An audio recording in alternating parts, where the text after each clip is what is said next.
Je dis tout de suite, c'est pas évident.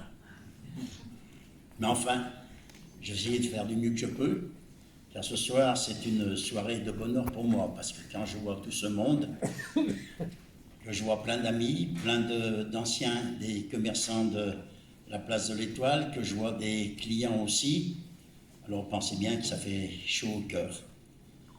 Alors merci déjà à vous tous. Merci à vous, monsieur le maire, de nous honorer de votre présence. Quand il y a une personnalité comme ça qui est dans une réception, je dis toujours, c'est un magnifique clin d'œil à l'artisanat. Vous savez, avec l'Agora, monsieur le maire, il y a une histoire. J'y ai fait venir le chanteur préféré de ma regrettée épouse. En plus de ça, c'est moi qui ai fait le gâteau d'anniversaire des 20 ans. Il y a, si je ne me trompe pas, fin mai 2012. Je n'ai pas encore Alzheimer, vous voyez, bon voilà. Et puis aussi, disons, j'ai eu une grande émotion parce que j'ai revu un de mes anciens élèves. Il y avait 40 ans, je ne l'avais pas vu. 40 ans. Et je l'ai revu aujourd'hui. Et il m'a offert certainement le plus beau des cadeaux qu'un élève peut offrir à son enseignant. Quand il a su que je partais de l'école, il a réuni un groupe d'élèves avec lui. Tous ensemble, ils ont été voir la directrice et il lui a demandé comment fallait faire pour m'empêcher de partir. Bravo. Alors là, je peux vous dire que, et aujourd'hui, je le retrouve 40 ans après, il n'a pas voulu manquer cette occasion. Alors, Monsieur Faure, un grand merci à vous. Voilà. Bravo.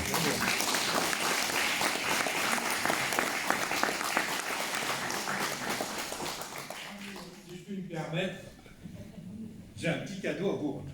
Ben, Monsieur Faure lui-même. Dites-moi. Nous avions pour coutume au CFA de Groisy, Attendez, prenez le micro. en Haute-Savoie, chaque année de faire un tournoi de football. Et il nous fallait choisir le nom de l'équipe.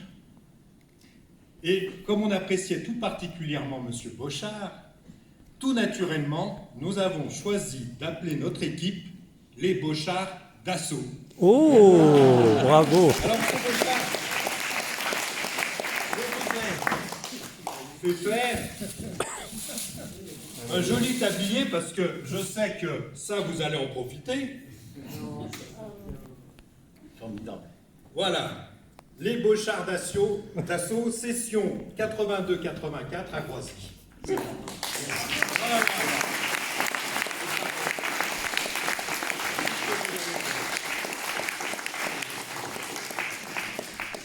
Alors, demandez-moi un discours après une émotion pareille.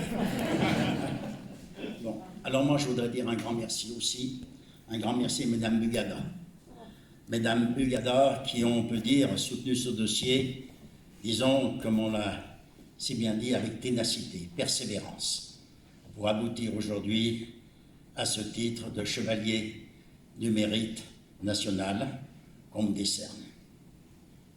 Naturellement, toutes celles et ceux qui me connaissent vous diront que je le mérite, humblement. Je dis bien humblement, j'en suis très fier.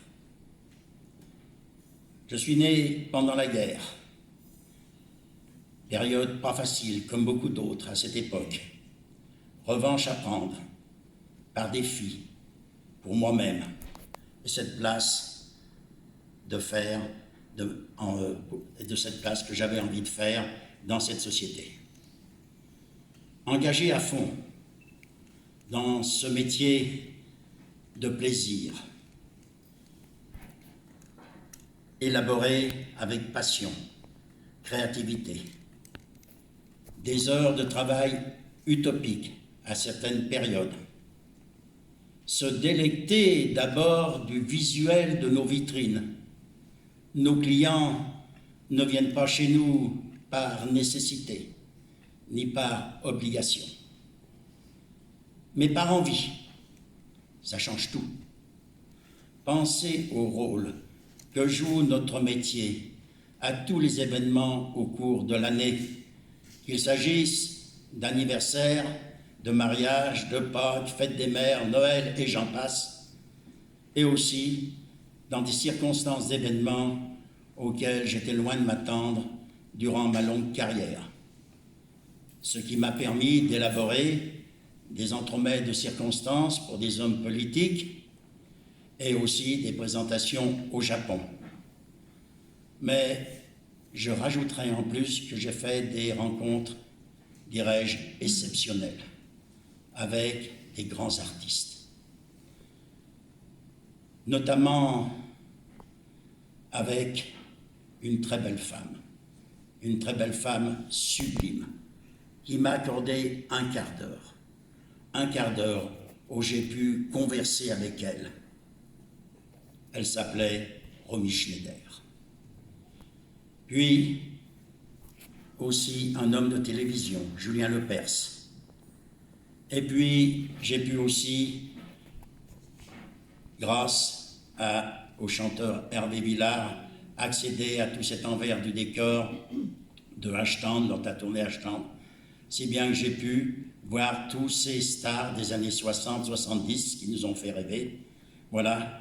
Et quand je vois notre regretté Annie Cordy qui vient vers moi et qui me dit « J'en ai jamais mangé d'aussi bon », le bonheur. Mais je travaille pour ça. C'est merveilleux. Comment voulez-vous que cette passion me quitte, cette spécificité propre à chacun de créer, de présenter un travail parfait et de cette satisfaction impalpable qui va avec de partager du plaisir avec ses clients. Mais malheureusement,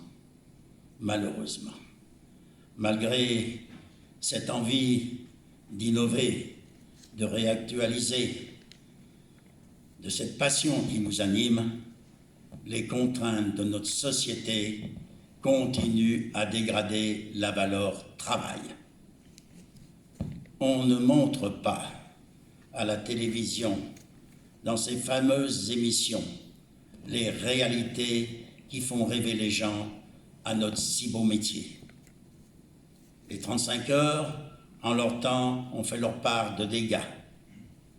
Le Covid-19 a sans doute fait le reste. On ne peut que constater un découragement face au travail. Les lenteurs, les contraintes administratives, etc., on est en train de s'enliser, on appauvrit notre pays. Que vont devenir la jeunesse qui arrive? Je vous remercie. Bravo. Bravo, bravo, bravo. Vous avez fait du très bon à dire.